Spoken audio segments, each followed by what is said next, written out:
Okay, let's start. So tell me what Talker is in a couple words. So TALKER is a mod for STALKER Anomaly that connects the game to the OpenAI API, in other words, GPT, Mhm. to generate live dialogue for NPCs and allow the player to speak with them using their microphone. So what gave you the idea, or even made you want to make this mod? I mean, when GPT, when I was following AI for a bit. Also a software developer, like in real life. Mhm. Um, when it came out, it was just like a magic wand. Like I was just trying to figure out something to do with it, and I was playing Stalker Gamma at the time. So I just thought, can I? I'm specifically an integration developer, so connecting to like the API of GPT is not that it's not that difficult for me.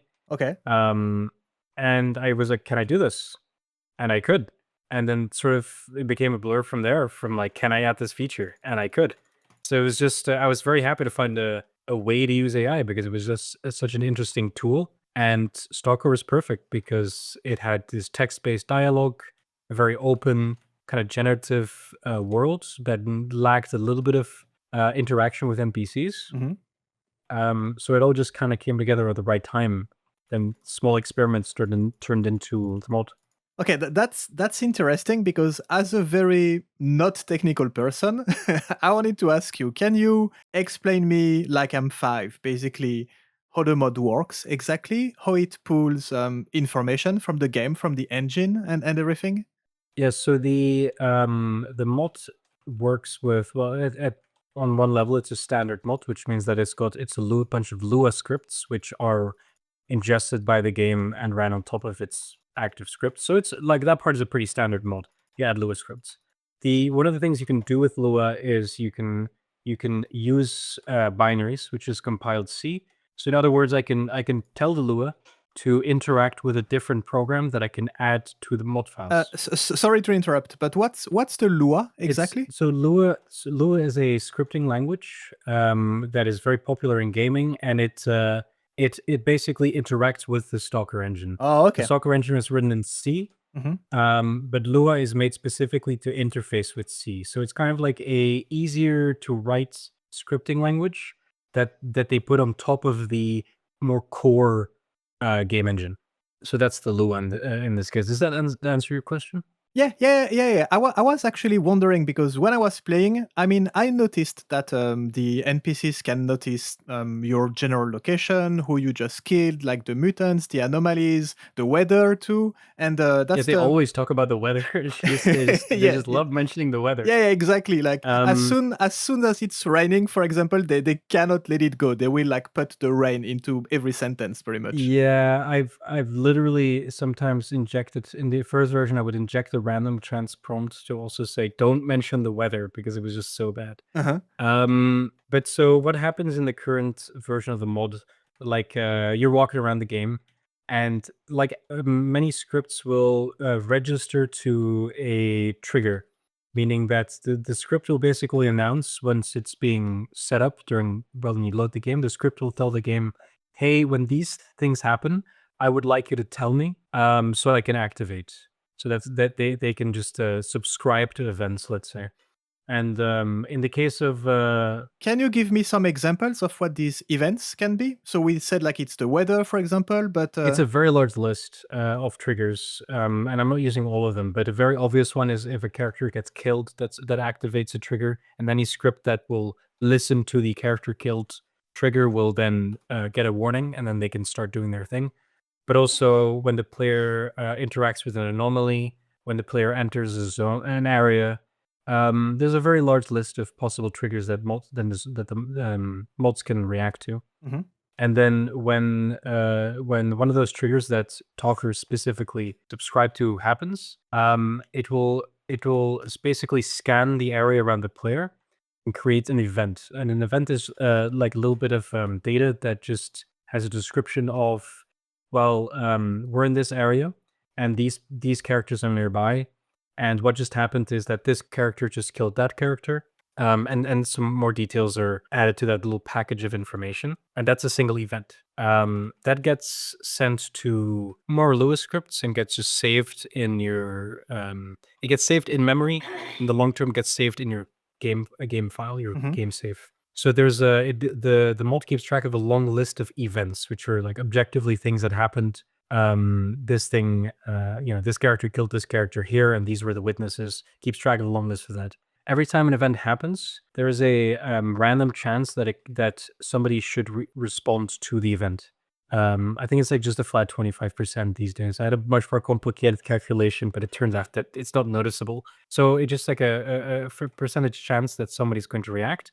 And then the more complicated stuff happens where, first of all, it takes that event that just occurred and the last few events that happened nearby, puts them on a list, and then it will call the API of GPT. So it goes actually to the internet using a binary that I added in the game files. Which is also, I'm not sure if I would be able to do this with a game that isn't STALKER Anomaly. Okay. Because a more standard game probably wouldn't allow me to connect to the internet, but STALKER Anomaly does.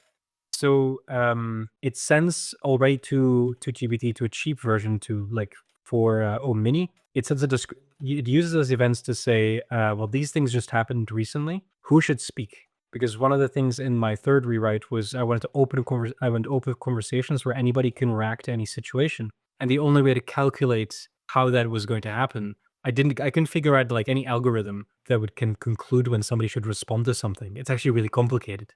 Like in a conversation, if you say, "Hey doc," nobody's named doc, but there's a medic or an ecologist. Being able to tell who should respond is like impossible for a program. But I can give that information to the AI, and it can say, well, based on this information, I think the ecologist should respond. So that's step one. The AI decides the next speaker. Oh, okay. So that makes sense. Because when I was playing, I started as an ecologist and I had some ecologist companions. So when I would talk to them, they would reply to me, obviously. And at some point, we met a military patrol and I started addressing the military guys directly. And I was wondering, are my companions, ecologist companions, are going to reply to me, or the military guys are going to recognize that I'm addressing them and going to start replying to me? And yeah, it's actually the military that replied to me, and I was like, "Oh, okay, that's actually really really cool." But I was wondering if it was a coincidence or it was actually a feature I wasn't aware of. No, it's not.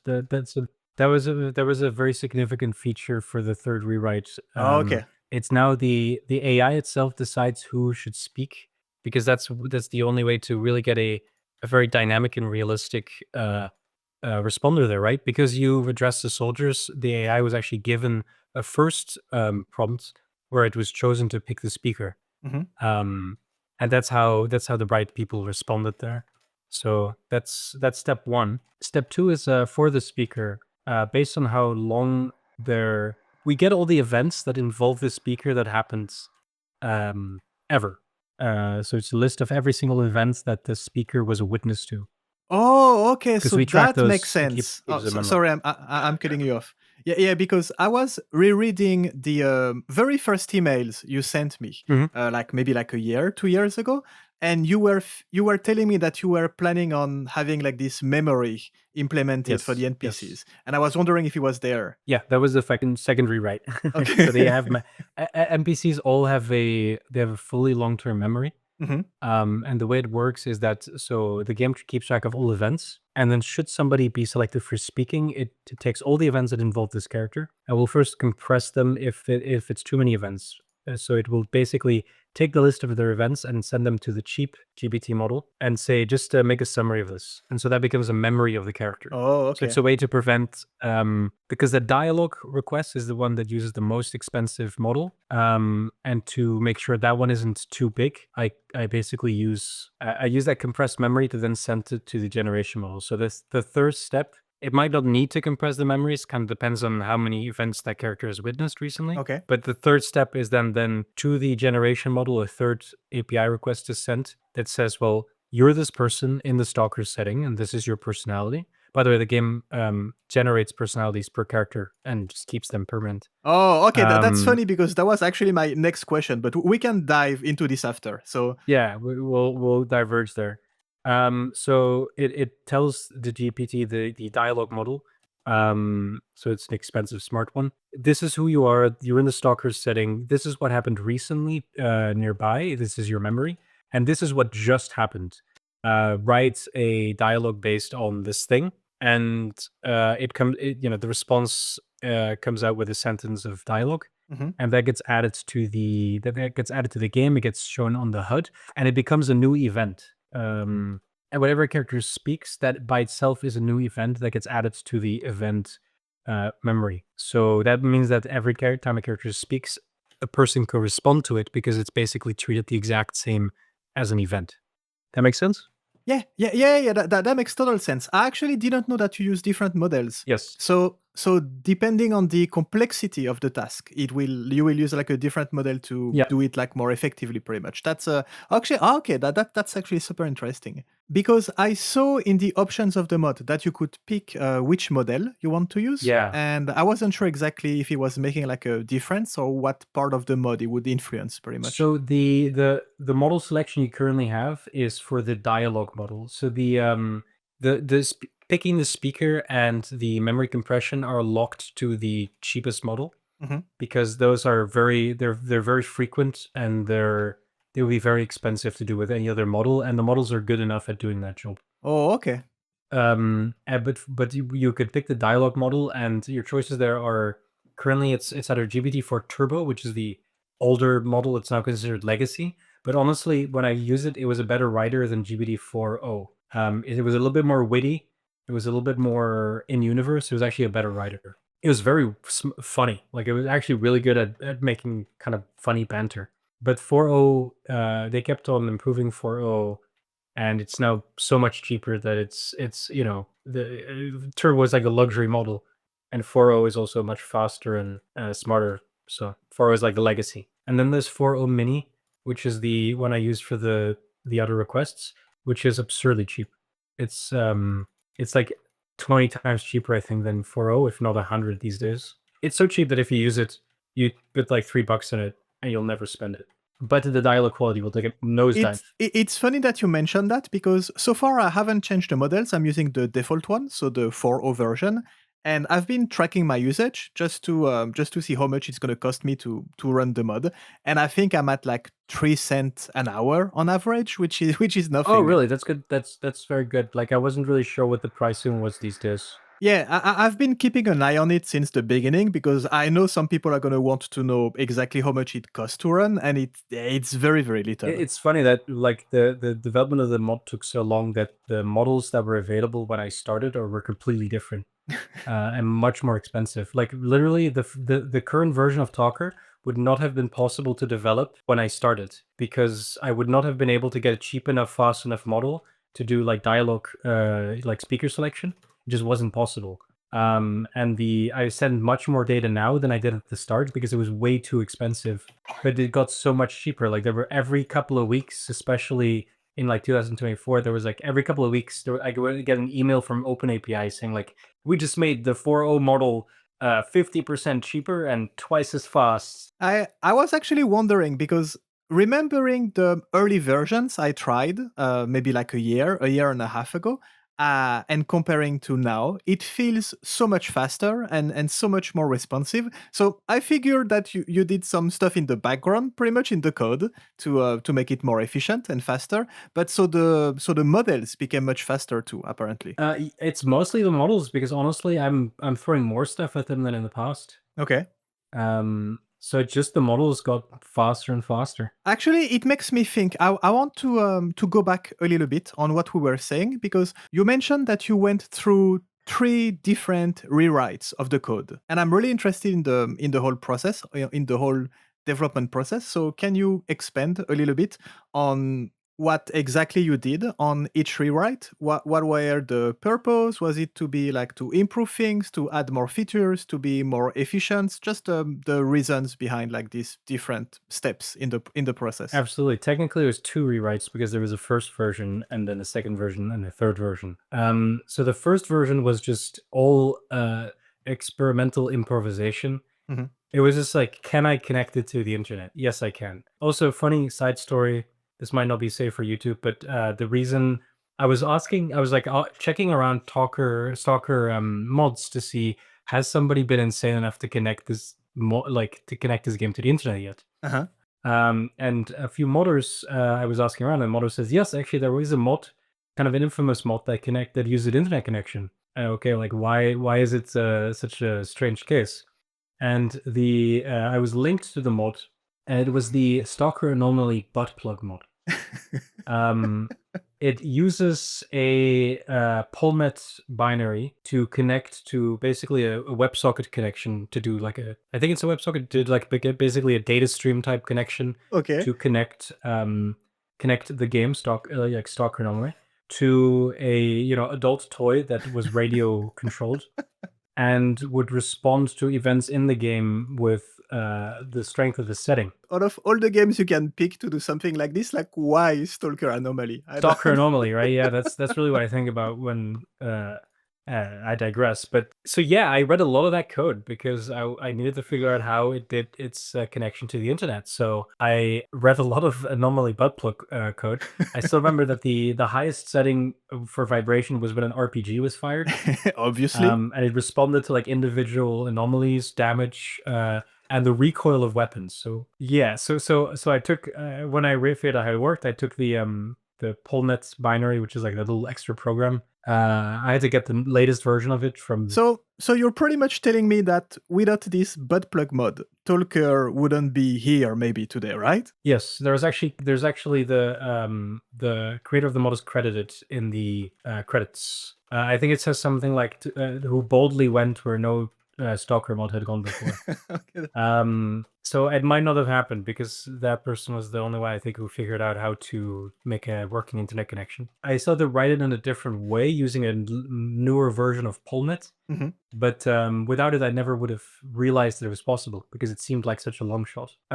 So I got the Polnet binary and then I wrote it to make a HTTP REST connection. Like a HTTP REST is like if a website or if a online service is a restaurant, then the HTTP REST is like the self-service, or no, the drive-through. Okay. So basically, I find like OpenAI for GPT has a drive-through window, and as an integration developer, it's pretty obvious for me how to use it. Like it's not very complicated. Actually, it's really rather simple to use an AI in this matter. Mhm. Because like a drive-through window, even if what you're ordering is going to be a little different and what you're getting is a little different, you know the process, right? You know what you're going to have to do. So I got that working like the first day. And the first thing I did was when I reloaded the weapon in the game, it would write a limerick about reloading and put in the chat. Okay. So that was done in a few hours, and then it just sort of like grew from there, where I would add more like, okay, can I get it to write stuff about the situation in the game, and can I get it to like impersonate characters? And for a while, it was just the mod would just, when something happened in the game, it would listen to triggers and then have one character say something. Like when the boar is attacked, then one of the nearby characters would say, "Oh fuck, it's a bunch of boars." So it was just one character, saying one thing, and nobody had any memory. And I kept adding features to it. I managed to get them to have a response to that comment, so it became like a one-off response. And then I got it to do a couple of responses in sequence, so it's kind of like a conversation, but it was in a tunnel between two characters who had no memory afterwards. Mhm. And I put in like a ton of triggers, like way too many detailed triggers. I had a trigger for if the player has an enemy in their sniper scope and they try to fire and it would have been a hit, but their magazine was empty, Okay. that your companion would like bully you. That's very, very specific. Yeah, it was just kind of like whatever I could think of at the time, and that was the first version of the mod. So that the first version had a ton of features, but the code was very wonky. I was doing dangerous things with memory, which I think was leading to busy hand bugs and crashes. So I just ridden myself into a corner by just writing in a complete frenzy. So I started on my rewrite with the goal of memories. Memories was the thing that I really just could not fit into the first version anymore, because of how much of a mess I had made of the code. Okay. Plus, I realized it would never be safe to use because of CTD and busy hands. So the second rewrite was with the goal of getting a better structure. I started using the event structure so that characters could have memories. It was the shortest of the rewrites because I realized fairly soon I was also writing myself into a bit of a corner, because quickly I wanted to have Now that they have memories, I wanted them to be capable of open conversations, by which I mean that a person should be able to say something, and then anybody nearby should respond, and everybody nearby should also remember that this thing was said. For me, that was like the final feature it really needed to have, Okay. and the second version didn't really make that possible, and I had again messed up the structure of the code. I actually talked about it with like the enterprise data architect of my company, Oh, really? because I talked to him about a bunch of stuff, because he was just like very knowledgeable about programming, like like a diehard programmer. So eventually I brought up the mod, and he listened to all the issues I have. Was like, all right, okay, read this book. I read like an entire book about software architecture. Turns out, yeah, that was a really good idea. It was exactly what solved some of my problems. And I started on the third rewrite. Oh, so wait, that's kind of cool. So reading the book prompted you to do the third rewrite then? Oh, the third rewrite was mostly prompted by the fact that I wanted to also add open conversations, and I was noticing that it was like super difficult to add that to the existing features. Oh, okay. So there was a problem with the software design, basically, that it wasn't accommodating this new feature, and it was getting like already really cumbersome to add stuff to it. I was trying to find a solution for that, and then I got one through basically talking to a very experienced developer. And then I started on the third rewrites with like this new, like more proper software architecture in mind. And that eventually that became the current version, with its core features, or on top of the previous version, its core features are that characters have memories that are long-term memories, and that dialogue is completely open. You can say something, anybody nearby can respond, and everybody nearby will remember that the conversation happened. But I dropped a lot of the like mini features. Yeah. Like what, for example? Well, like the sniping the comments and stuff. Like the first one was basically super scripted. Like it was listening to very specific situations Uh-huh. and trying to like make it into like it was like a Call of Duty cutscene. Like it was on rails as much as you can be on rails with a bunch of AI generation. But in comparison, the third one is much more dynamic, where there's not as many scripted triggers, but the situations then can occur because it's so open and dynamic. Yeah, so I like to summarize basically. For example, in the first version, if you reload, I think if you had a gun jam during combat, then it would like set a timer, and if it happened again, then after combat, a companion might like complain about your gun jamming, right? Mhm. It was like one big scripted bunch of things. In the new version, there's no specific script for that, but your companions will remember if your gun jams during combat because it happened and it's an event, and they might comment on it or they might not comment on it.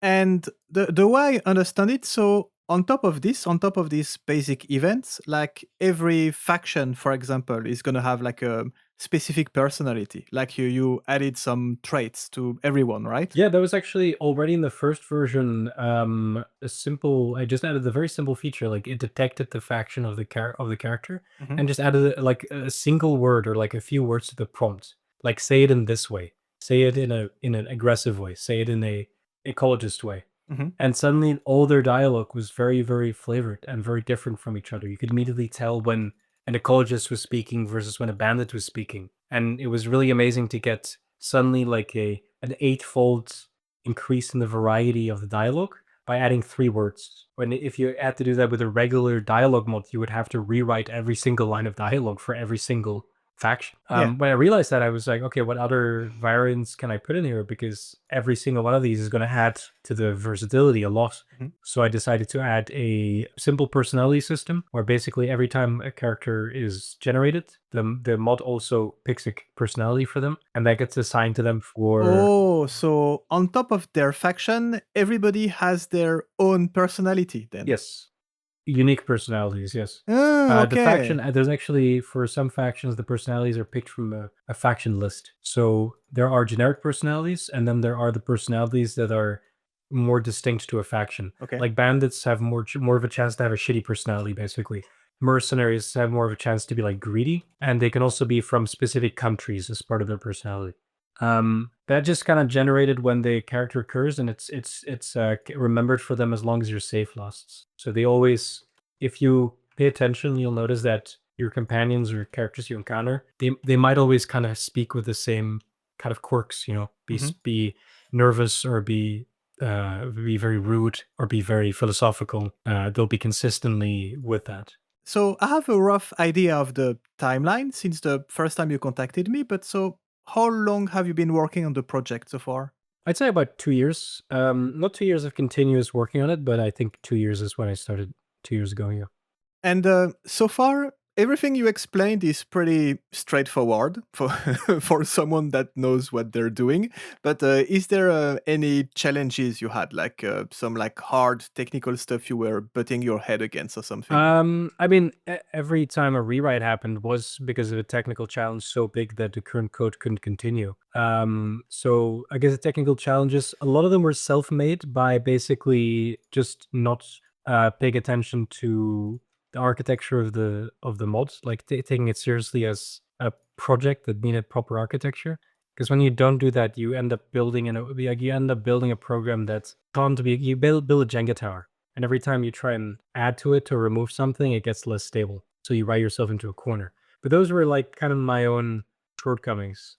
I'd say one of the bigger technical challenges was asynchronicity, in that basically when a request is made to GPT, it goes over the internet, it's a request to their server. It takes a while for that request to come back. Hmm. And Stalker, if I just would do nothing, then Stalker would freeze during that entire time because the game is waiting for a response. Like literally, it only does one thing at a time, and if that thing is waiting, then the entire game freezes. Oh, so how did you solve that?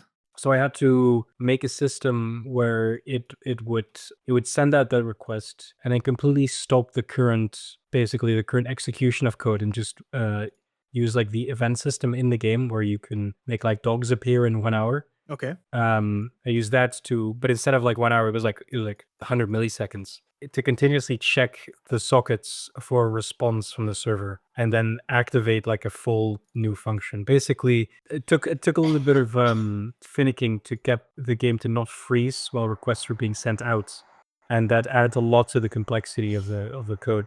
It was also one of the things that killed the first version was because that complexity was not properly like pushed away in a corner somewhere, and it was just like part of the mod. So it was stupidly complicated to modify the conversation system Hmm. because it had all this like asynchronous logic slapped into it. That's very technical. I'm not sure if that was understandable outside of development. No, I mean, yeah, I get the general picture. Like the details are going like a bit over my head, but but still, like I mean, it's interesting to get like a better understanding of the whole process. Yeah, what's going on behind? I mean, not many mods are gonna do API connections, so this is gonna be kind of a unique case. Because despite like all these things, you told me that you're releasing the mod. Like technically, you're consider it done, right? You you're not working on it anymore. Yeah, it was kind of dragging on. After the third rewrite, occasionally I would kind of periods of like working on a lot and kind of burning out. Ah, okay. And I realized that I was so close to getting it playable, Uh-huh. but I was just putting it off. And I got a lot of stuff coming up in that. Well, it's already ongoing, and then I'm becoming a freelancer. I'm buying a house. It is just not much. I couldn't imagine having more time to work on it in my future. And I was procrastinating on it. So I said, well, fuck it. I'm going to release it as it is right now. I'm not sure if it's going to work. I mean, I've had playtesters, but I'm not sure if it's going to work for the average person. But I'll throw it out there. Uh-huh. And first of all, that'll force me to actually finish it because people will see it, right? Yeah, you would get some feedback, a new win, maybe like a like new energy to to keep going. A new energy, but really also a gun to my head in terms of Why is my game not the working?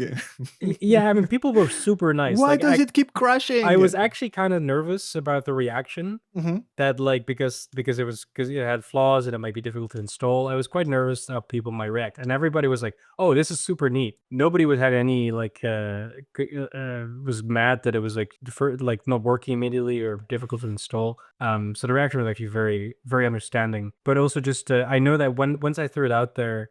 I couldn't procrastinate. And I couldn't say like, "Oh, maybe I'll do it tomorrow." No, it was like, "No, this really now has to be functional." Yeah. And that's the current goal is make sure it's fully functional. Get the biggest bugs out if they still exist. Make sure the average person doesn't need like a, CS degree to install the microphone part. And if it's in that state, then I'd be pretty happy to leave well enough alone for now, Yeah. or at least not have the pressure to that I can also just at my own leisure say, well, maybe I want to add a feature. So, what would be a cool idea or feature you would like to implement if you had the time in the future? I think my idea feature list is 177 items at this point. Okay, that's Um, big. it's terrifyingly big, and it was one of the issues of the why it was never getting released because it was just it was never finished in my mind because I had so many features I still wanted to add there. I think I don't want to currently promise adding any features because I want to just get current thing functional. Of But course. some of the more obvious ones were, and I'm still kind of looking at it now, getting other AI models to work. Like it doesn't just have to be GPT. Without too much issue, I can plug in other models like Gemini. I have a prototype now to use Gemini, which has like a bunch of free requests. A local model. Yeah, exactly. Like something that you could run yourself on your own computer and that would be free then, but is that possible? Oh, I've tried it. It's perfectly possible. There's issues though. It's kind of like a yes, but so using a local model is perfectly possible and not a big difference from in terms of implementation difficulty. Not a big difference from currently. Okay. And I've done some experience with it. It's fine.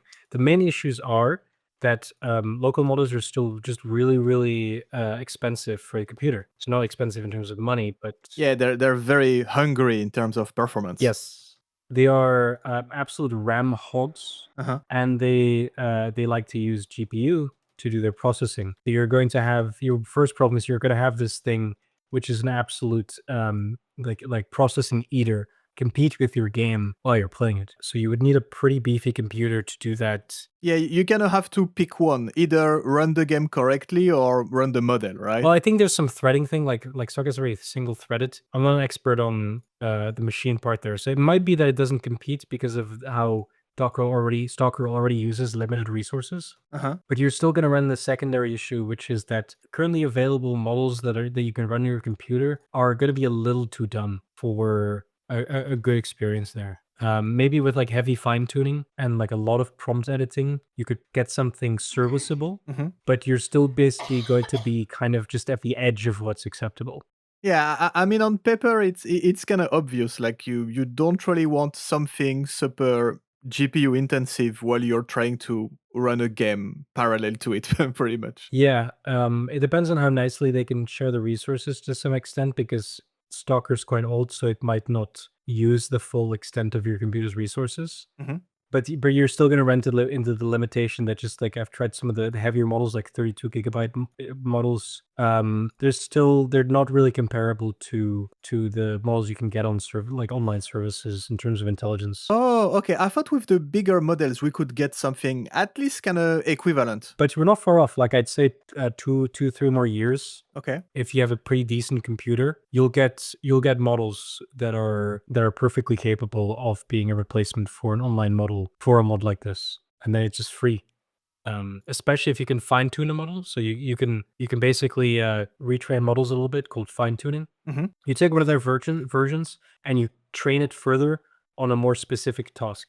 So in this case, you really don't need the full intelligence of like GPT to do this task. Just need a GPT that can only do like stalker dialogue, which is a very specific niche Yeah. of actions, right? So you could actually get a model that's much more specialized for this task, and then you could probably create something that's lightweight enough that you can run it on local, and it still does a good job. But that would take, you would need to learn how to fine tune a local model. Well, but only one person would need to do it. Yeah, I mean, I'm assuming that somewhere in the future, like any RPG game, like the Skyrims or the Baldur's Gates or whatever, like they're gonna have like their own model running, like to enhance like the NPCs, like the dialogues or the story and everything. Yeah. Yeah, I'm quite curious what game studios are doing right now to use AI. I think everybody's still wondering what to do with AI. In this dev software world, you see a lot of very wild uses of AI that don't pan out because it's like a hammer in want of a nail. Hmm. Like this, it's a super super interesting tool, but people don't know how to apply it, and every single application they make is just kind of worse than just copy pasting to ChatGPT.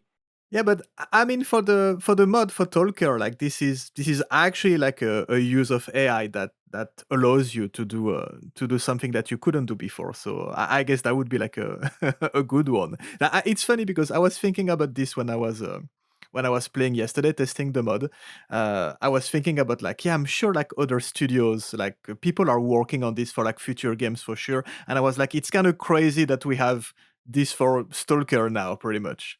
Yeah, it's kind of funny for it to be like such an old game has kind of this now fairly very new feature. I Yeah. mean, Skyrim already has mods for it as well, but mods are a perfect place to do this sort of experiments because you don't have to give the same promises and make it in the same way that a full game might have to do it.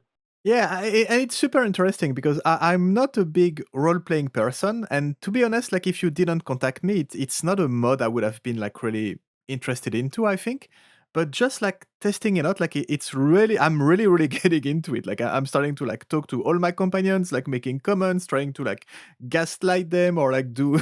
I mean, it's really really growing on me. Like you really get Yeah, you can really get into it. It really adds to the immersion. To the point that after like a big game session, I was like, okay, I need to chill because I don't know how much this is gonna cost me in API, but turned out it was not so bad. Turned out the prices are really like if you only spend 5 cents. yeah, yeah, it's very, very reasonable in the end, and it really adds like a whole new layer to the game and everything. Yeah, it's like it helps you take the world a little bit more seriously in a way where things feel a bit more real when people respond to it.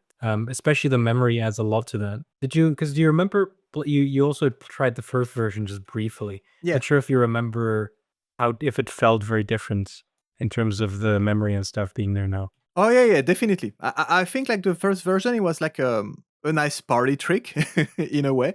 Like the comments were very obvious and redundant. They would like always comment on the same things. It was just like Yeah, yeah. very close variations to the same sentences, pretty much.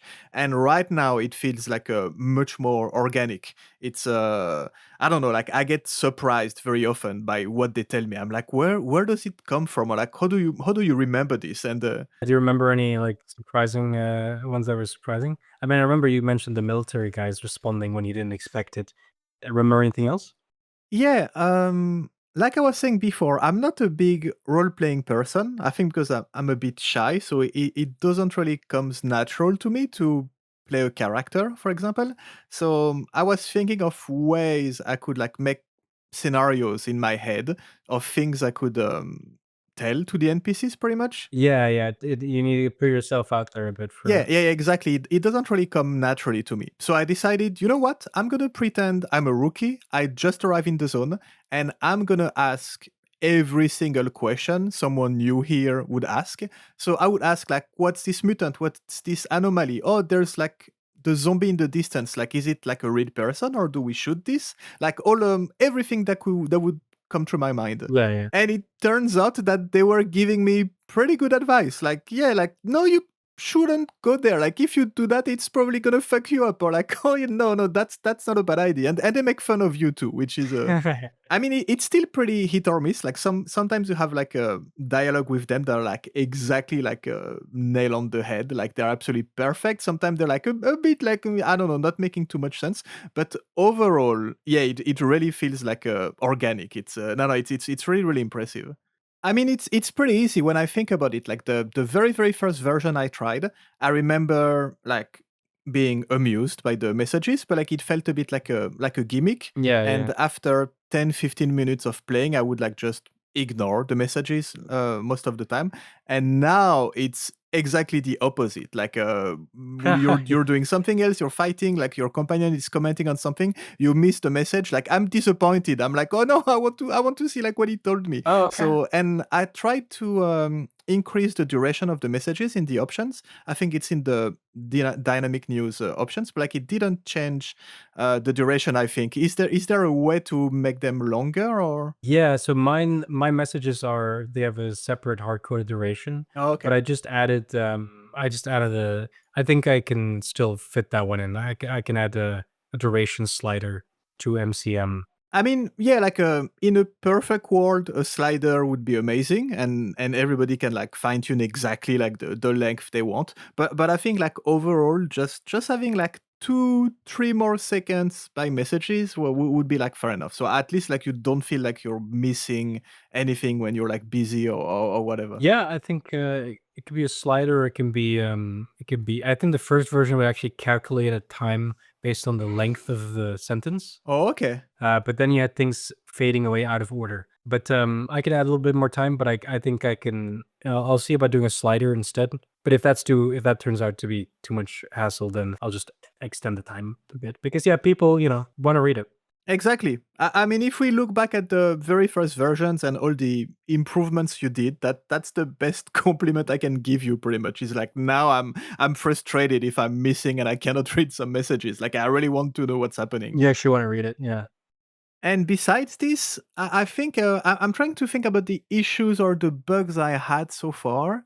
Um, I think the only thing I have like pretty consistently is sometimes like let's say I'm gonna talk to my companion and he's gonna reply to what I just said, and there's gonna be another message at the same time of him like commenting, of like having like a random comment on the weather or whatever. Like Ah, very yeah, very yeah. often I feel the messages come in twos or threes, and it can get like very crowded sometimes. Do you think it might be coincidental that just like a second trigger is hitting at a bad time? And it's very noticeable when that happens. Yeah, that's what I was thinking at the beginning. Like it's just like a coincidence or unlucky timing, and I was like biased. I would like notice it more than usual, but it actually like I think tends to happen pretty often. Well, there's two possibilities. Either it is a coincidence and it's a bit of confirmation bias because you only notice when it occurs, right? But it is annoying. Like it feels unnatural. So I think there could still add a cooldown, like a little bit of a timer that says they don't like get a second random trigger when they've already said something too recently. Yeah, and besides this, I think sometimes like it gets stuck on the transcribing part for a while. It uh it just like takes like a very long time to to get an answer. I was wondering if but like I've been testing like extensively the mod, so I'm talking to them a lot, and it doesn't happen that often. But like I was wondering like what might cause this I too. think that's just that might just be your internet connection because that transcribing the most network heavy thing that happens is a transcription Oh, okay. because it's sending a voice file to the transcription like to whisper. So that one's gonna actually send like a sound package which are quite big. The rest is just very very small text messages. But the sound upload is gonna be more affected by net speed.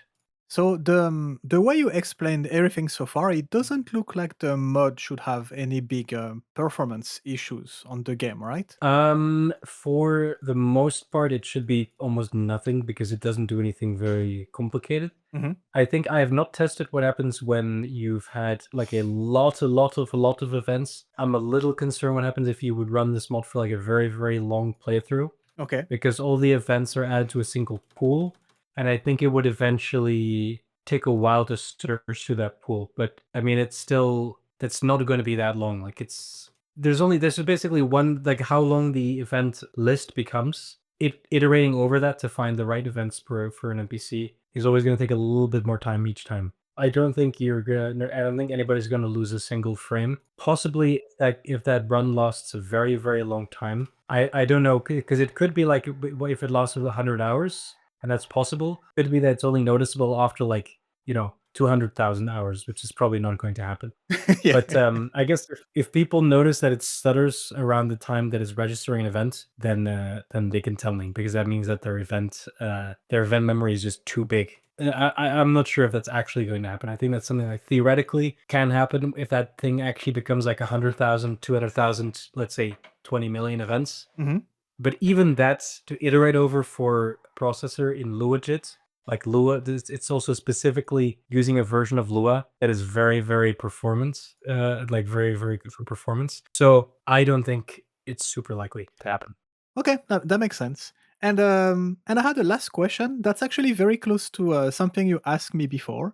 But did you have a moment or like an event, like something an NPC told you during the process of making the mod that made you go, "Wow, okay, I'm this is working. Like I'm onto something right now." Yeah, I mean, there's like many, many, many events I had of like wow every time I added something. I think I remember that my absolute favorite probably moment with the mod was I was testing the open conversation system, and I had grabbed a bunch of soldiers, like a bunch of army guys to go like fight some bandits. I send you messages of that actually, and that's also where the conversation system was really coming together. And yeah, I was running around with these guys, and also I had recently changed the personality of the army. Like at first, I had the army be kind of like military and disciplined and organized, Mhm. but actually based on the feedback of, if I remember correctly, an actual Ukrainian veteran, they said like no, for like especially for 2012 when this game is happening, no, disciplined and military is absolutely the wrong thing to give them. Make them like undisciplined and extremely reluctant to be there. And I was like, all right, I'll do that. And then their dialogue turned like so much better because it was really funny as they like, they spotted the bandits and the guy was like, oh fuck it, let me put out. I just as I was gonna catch a smoke break. Um, and there was a moment where we had beaten some bandits and the captain of the squad like executed a wounded bandit. The sergeant walked up to him with like a AK or whatever and just shot him in the head and said, "Took his sweet time dying, the bastard." And it was just kind of a chilling moment, just in terms of, I guess, how cinematic and dark that felt and appropriate for the setting. Yeah, I think that's something I really noticed with the latest version. It's like you really have some dialogue sometimes that just like elevates the situation. It just like fits perfectly. Yeah, it's very often when the mod does stuff that I didn't expect it to do that I was most blown away. Because the AI it's a very interesting tool to work with as a developer. Because all of software development is all about complete predictability as much as possible. You're basically building a giant dominoes setup, right? Every single part of the sequence has to happen in the exact predictable way Mhm. so that this big thing works in the way you expect through all these little interactions, right? But then AI is like adding a magic wand in the middle of that, where you don't really know what it's going to do, which is the polar opposite and difficult to work with, but also very, very, very interesting because suddenly you don't know what your program is going to do by the end of it, which is generally a situation you avoid during programming, but now becomes the goal. So when characters said stuff, when I tweaked some settings, I tweaked the prompt and added something, and suddenly they spoke in this entirely different way, or they responded to a situation in a much more accurate and lifelike way than I was even expecting, always kind of blew me away. Yeah, I mean, I find myself surprised by by some of the stuff they say like pretty often now, which is a very good sign. I'd remembered a few features now. You mentioned earlier, like features. Like I don't want to make any promises because this is just on the wish list. Yeah, yeah. I mean, you made it clear that you won't have much time, or at least like not as much time to put in the mod in the future. So it's just like having fun with like what it could be, right? Yeah, I mean, from most reasonable to least reasonable on the wish list is, Hmm. I know that giving commands to your companions was something that I made some experiments with that were reasonably successful. Hmm. It wouldn't be that difficult to add voice-based commands for your companions. Just like the companion wheel. Yeah, yeah. Like to give them like quick orders, like be active, be passive, loot, don't loot, follow me. Yeah, exactly. For the first version, I had a system where you could say like, "Okay, everybody hold your fire," and it would just give the hold fire command to all your companions. Mm. And it didn't matter what you said as long as it matched one of the commands, right? It wasn't like you had to use certain keywords. It was literally if the AI can interpret it as one of those commands, it would activate it. It was a bit overeager, so it needed some fine tuning. A less realistic version of that I was also considering. I was like just making some designs and seeing if it was possible, a system of much more awareness of the situation, Okay. by which I mean that I was seeing, could I get an NPC to, for example, say, oh, there's a bandit behind the car, or there's a bandit left of the tree, to give them awareness of the layout of the fight. So then also the player could say something like, actually, there's a controller behind the big tree over there, and actually give the NPCs awareness of that target. Mm. I From my designs, my conclusion was it's possible, and a huge pain in the ass. So that one never ended up leaving the drawing board. But it was something like I could scan for nearby objects, and then if the player correctly identified that there was like a tree and behind it was a controller, then I have the controller do like one damage to the NPCs, and then it triggers aggro Oh, against okay. it, That's pretty smart. So that was on that wish list, but way too unrealistic. Some of the most interesting experiments I did with a potential feature was to kind of leave the area of just dialogue and see to what extent I could influence NPC behavior through speech and through AI analysis of situations. Uh-huh. That is to say, if the player would approach a character and say, "Hey, can you give me a bandage?" You're not just one like in the current mod, they would just say something, and because the AI is always like, this is also a really funny thing about the AI. It always acts like a good natured improvisational actor. Like it's like doing improv theater. I'm not sure if you've noticed this. Yeah, yeah, yeah. They will never shut you down. They always say yes and add Yes, something. and like they'll always go along with what you're saying. They're like improv actors, and as long as you work with them, it makes it very believable. But you can also just like make them believe stupid things. Actually, I've been messing with them a little bit, but I didn't try like full on gaslighting, for example. If you just tell a companion like, "Hey, remember when we met yesterday wrestling bears?" Um, depending on how stupid you make that, they might say, "Yeah, that happened." So it's kind of up to you to manage that, and you could also make it part of your role playing. Like if you want to hang out with a character and pretend that you've known each other for years, you could just mention that, and they will usually agree, and then also remember that. Oh, that's right. Like as soon as they react to what you said, it gets added to their memories.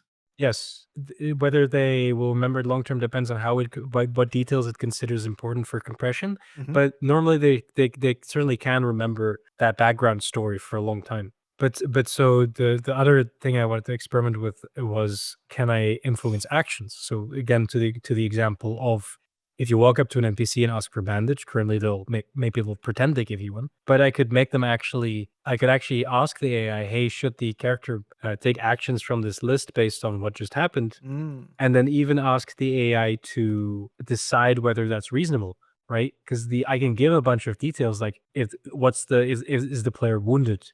Is it which faction are you? Which faction is the player?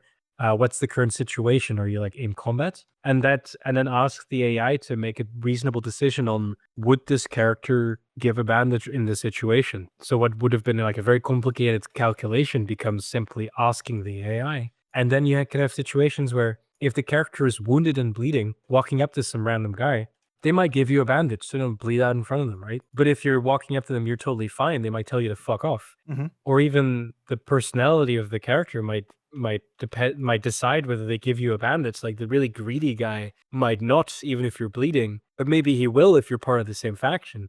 You get the amount of like dynamic decision making there that can be done just by asking the AI to do it.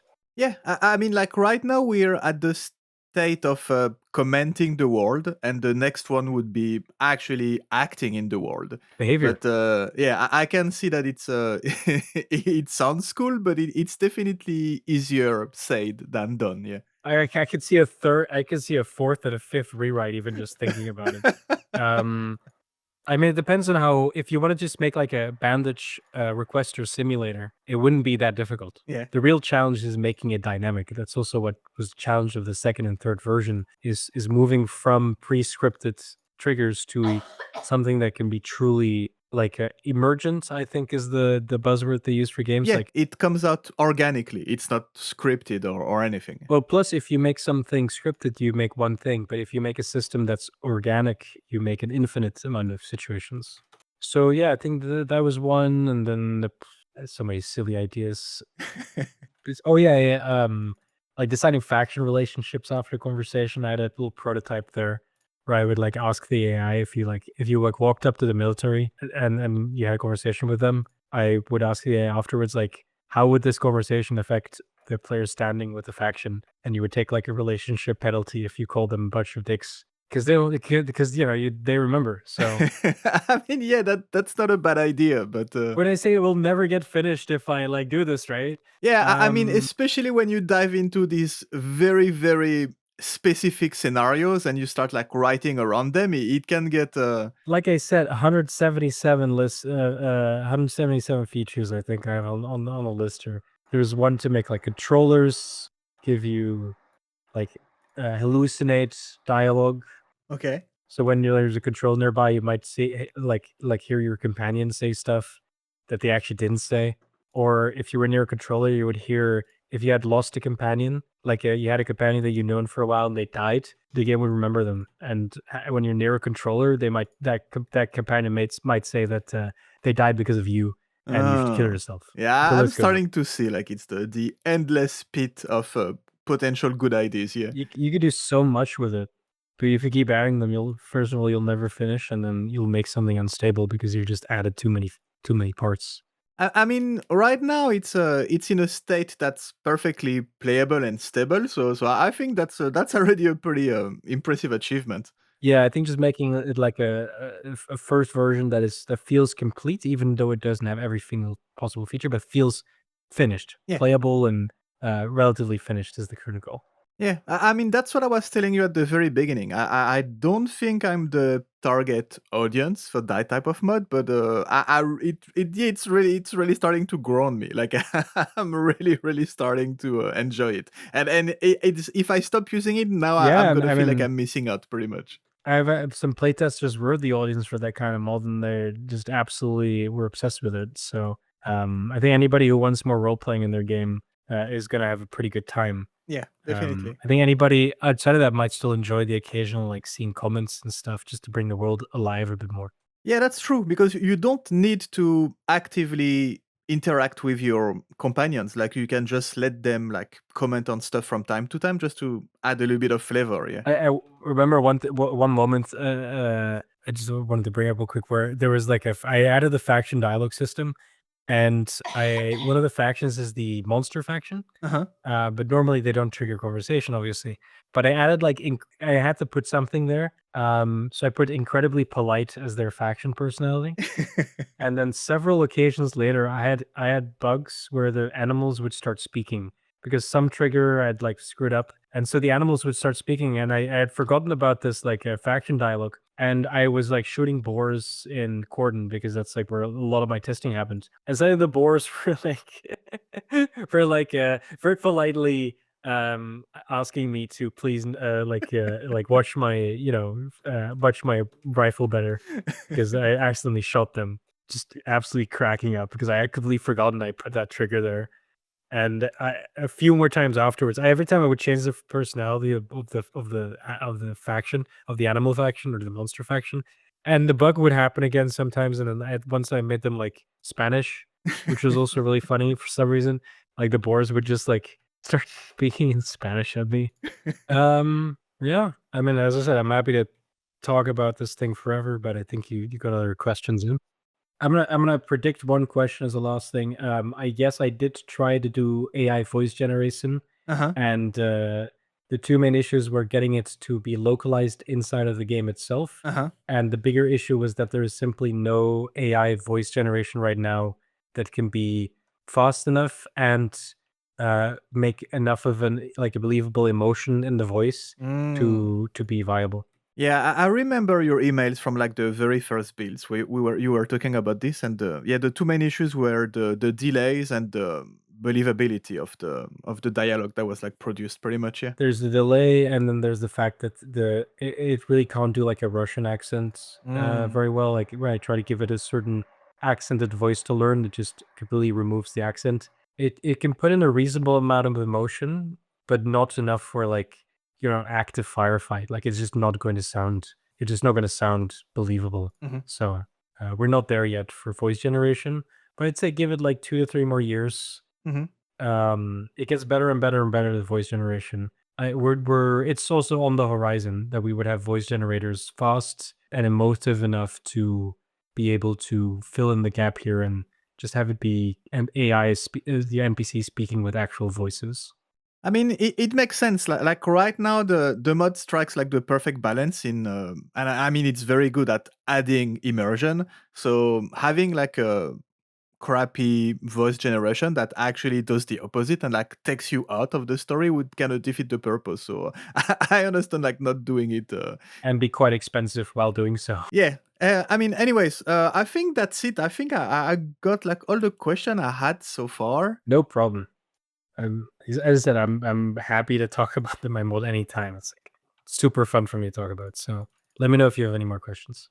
Yeah, I'm gonna go back to testing the mod and having fun with it, and I'll let you know if like anything comes up. Pretty much. Yeah, and let me know how the playing goes, and if there's any bugs or like issues, I'd be happy to get any feedback I can get right now.